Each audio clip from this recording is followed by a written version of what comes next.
Nama Presiden kedua Indonesia, Soeharto, masuk dalam usulan Kemensos sebagai pahlawan nasional. Mantan Presiden RI yang juga masuk dalam usulan adalah Presiden keempat, Abdurrahman Wahid. Mensos bilang sudah menyerahkan 40 nama calon pahlawan nasional kepada Dewan Gelar Tanda Jasa dan Kehormatan. Kata Mensos, puluhan nama itu telah melewati proses pengkajian dan penelitian, mulai dari tingkat daerah sampai tingkat pusat. Jadi kemarin itu ada 40 nama yang kita usulkan dari beberapa tahun terakhir ini yang dibahas di tim Kementerian Sosial. Yang tahun ini ada, tapi sebagian besar sebetulnya sudah dibahas di tahun-tahun sebelumnya. Yang dinyatakan telah mencukupi syarat untuk diteruskan ke Dewan Gelar.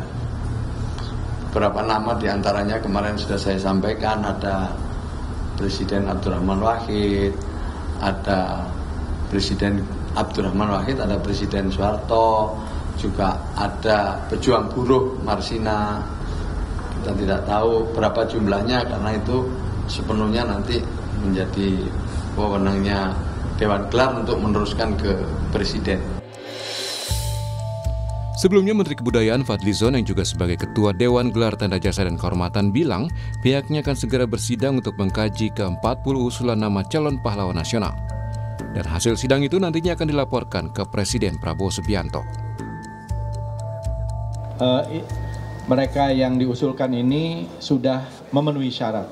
Tentu nanti kami akan bersidang rencananya besok ya bersama tim Dewan Gelar yang terdiri ada saya, di situ juga ada Pak Jamari Caniago, Menko Polkam, ada Menteri Agama.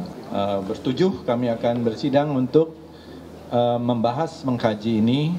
Mungkin saya tidak tahu beberapa kali tergantung karena ini ada 40 dan nanti akan kita sampaikan hasilnya kepada Presiden Republik Indonesia. Berdasarkan pasal 24 Undang-Undang Nomor 20 Tahun 2009 tentang gelar tanda jasa dan kehormatan, syarat menjadi pahlawan nasional harus memenuhi syarat umum dan syarat khusus bagi seseorang yang sudah meninggal dunia. Secara umum, syarat jadi pahlawan nasional harus WNI atau seseorang yang berjuang di wilayah NKRI, memiliki integritas moral, setia dan tidak mengkhianati bangsa dan negara, dan tidak pernah dipidana penjara berdasarkan putusan pengadilan. Lalu syarat khusus jadi pahlawan nasional diberikan kepada seseorang yang telah meninggal dunia dan yang semasa hidupnya pernah melakukan perjuangan bersenjata, politik, atau perjuangan dalam bidang lain untuk mewujudkan persatuan dan kesatuan bangsa. Tidak pernah menyerah pada musuh dalam perjuangan, melakukan pengabdian dan perjuangan di sepanjang hidupnya, pernah menghasilkan karya besar yang bermanfaat bagi harkat dan martabat bangsa, dan melakukan perjuangan yang berdampak nasional.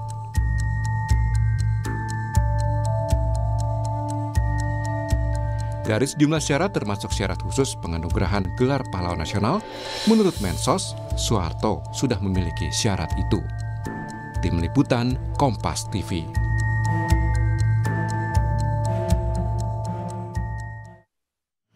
Usulan Presiden kedua Indonesia Soeharto untuk mendapat gelar pahlawan nasional menuai pro dan kontra lagi.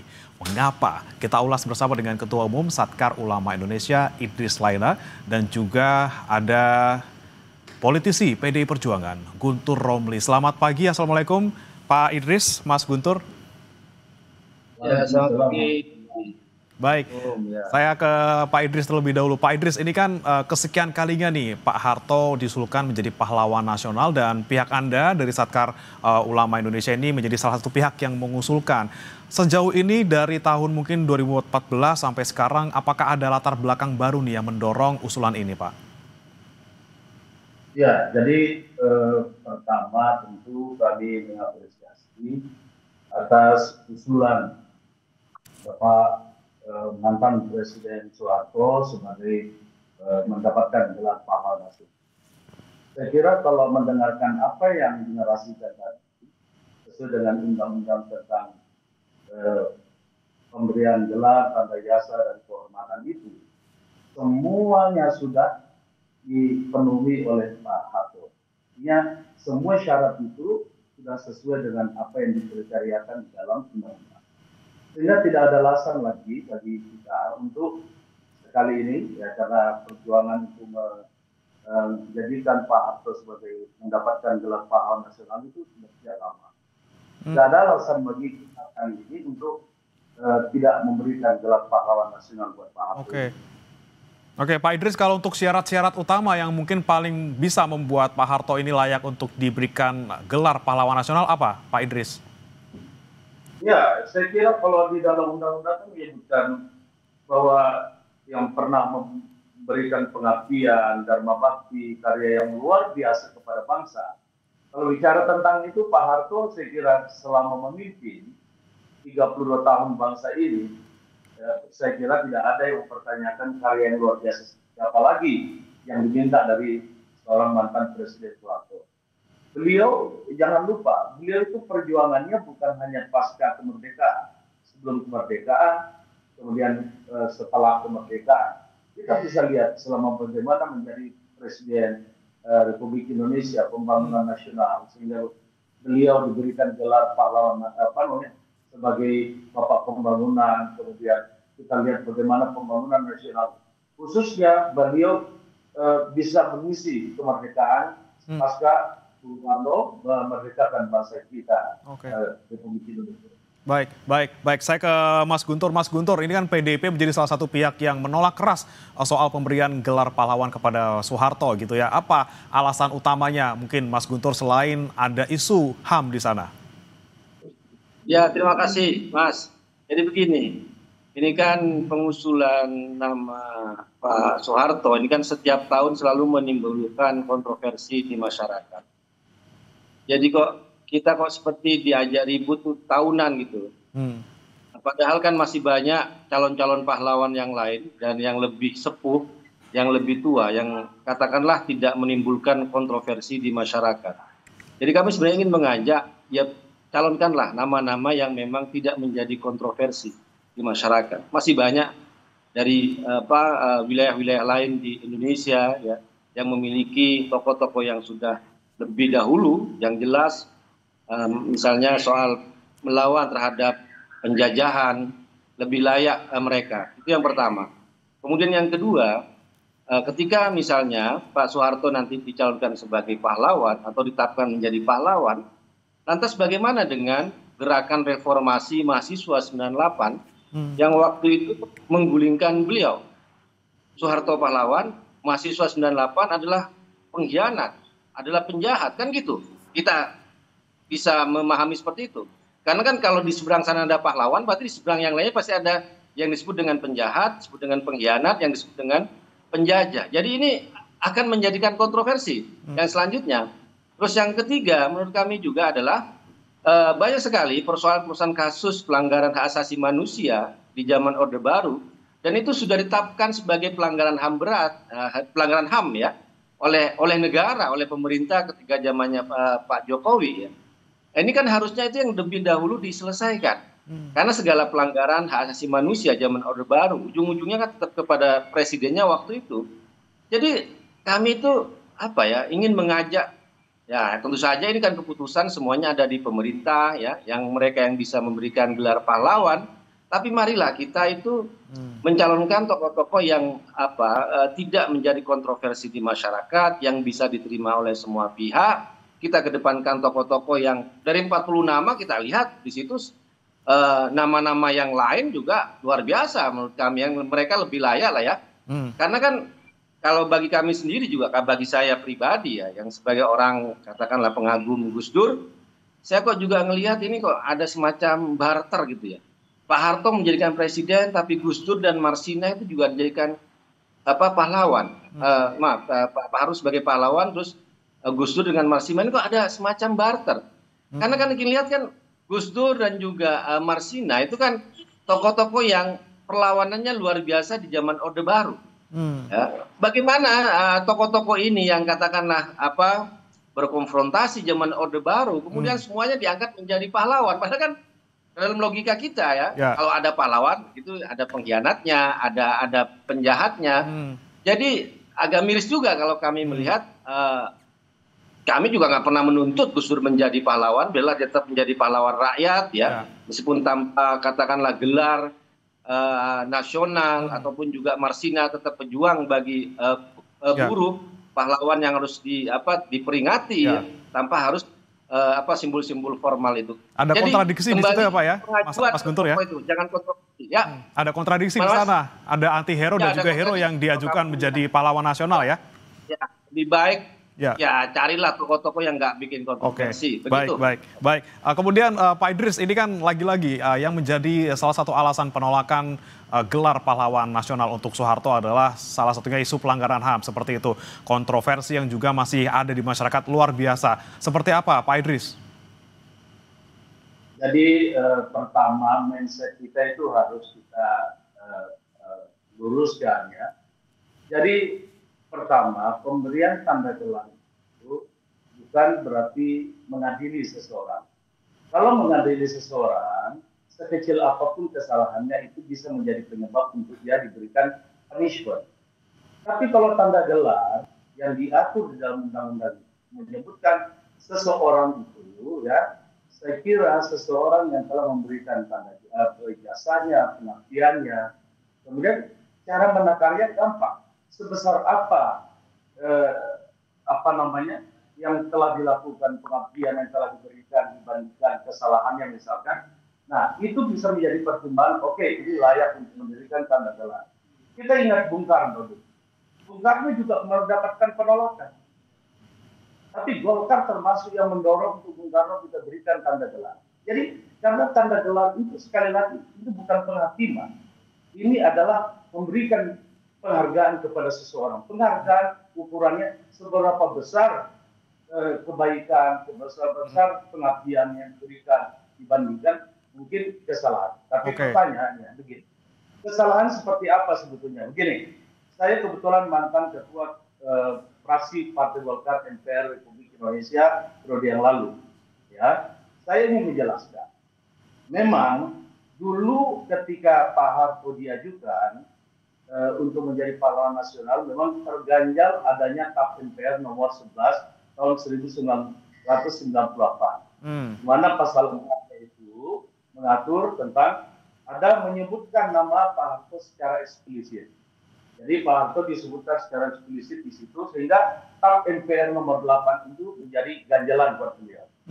Tapi saya ingin ingatkan, kita fraksi Partai Golkar pada saat itu sempat mengirimkan surat. Ada 3 surat yang kita kirimkan. 1 mengenai Bung Karno, yang kedua mengenai Pak Harto, yang ketiga mengenai Abdurrahman Wahid, presiden kita. Tiga-tiganya kita berikan apresiasi kepada beliau dan kami diminta untuk diluruskan sejarah ini. TAP MPR ini tidak boleh menjustifikasi seseorang melakukan kesalahan. Apalagi itu diberikan di dalam TAP MPR nomor 11 yang bersifat regulasi. Menjadi regulasi bagi seluruh rakyat Indonesia. Nah, surat yang ditulis oleh Partai Golkar, saya sengaja memang menulis di dalam surat Partai Golkar itu nomor 22 tahun 2024, kami mengingatkan persoalan Pak Harto ini sudah selesai. Kenapa sudah selesai? Karena beliau sudah melaksanakan kewajibannya sebagai warga negara Indonesia dan kasusnya telah diberhentikan pada tanggal 27 Januari 2008. Dan yang kedua, Kejaksaan Agung telah membuat keputusan untuk SK3 jadi 2006 yang menyatakan persoalan Pak Harto sudah selesai. Yang kedua, surat jawaban dari MPR ini ya, pada tanggal 24 September 2024, pimpinan MPR termasuk di dalamnya ada PDI Perjuangan dan lain sebagainya, semua memberikan jawaban bahwa masalah Pak Harto sudah selesai dilaksanakan. Nah, yang kedua, TAP MPR nomor 11 itu juga di TAP MPR nomor 1 juga sudah memberikan jawaban bahwa TAP MPR nomor 1 2003 ini, yang ketiga ini tentang penyelenggaraan negara yang bebas korupsi, kolusi, nepotisme itu sudah dilaksanakan. Dan kemudian seluruhnya undang-undang, ada 4 undang-undang yang mengatur tentang ini. Jadi persoalan Pak Harto persis semuanya sudah selesai dilaksanakan. Oke, baik, kami tangkap Pak Idris.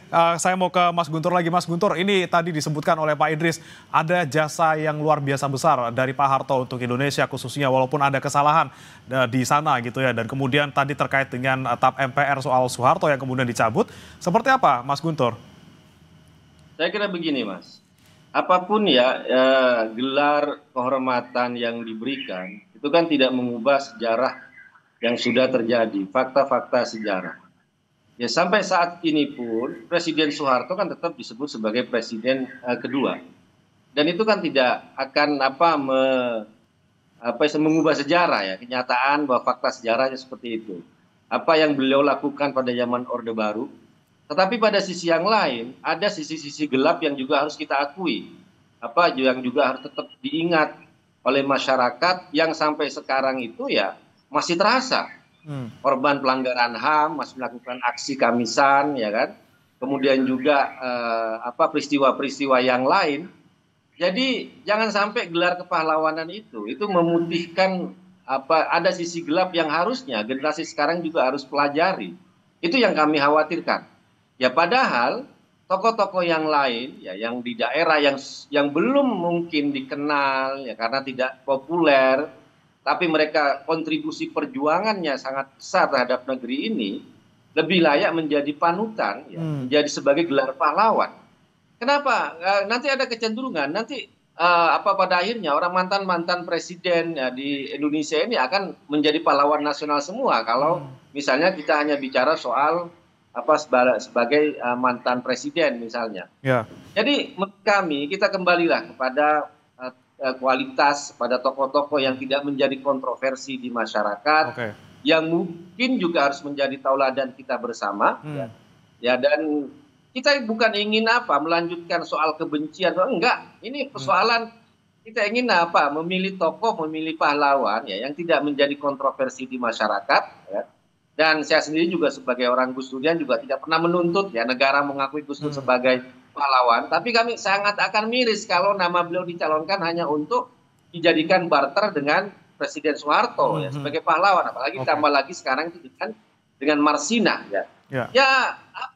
Bagi kami janganlah menjadikan gelar pahlawan ini sebagai barter politik ya kan, kemudian ada tujuan yang lain. Tapi benar-benar kita mengangkat sosok tokoh yang benar-benar bisa menjadi pahlawan kita bersama tanpa ada kontroversi. Oke, Mas Guntur, ini kan ada 40 nama yang diajukan selain Pak Soeharto, ini jadi salah satu dari 40 itu.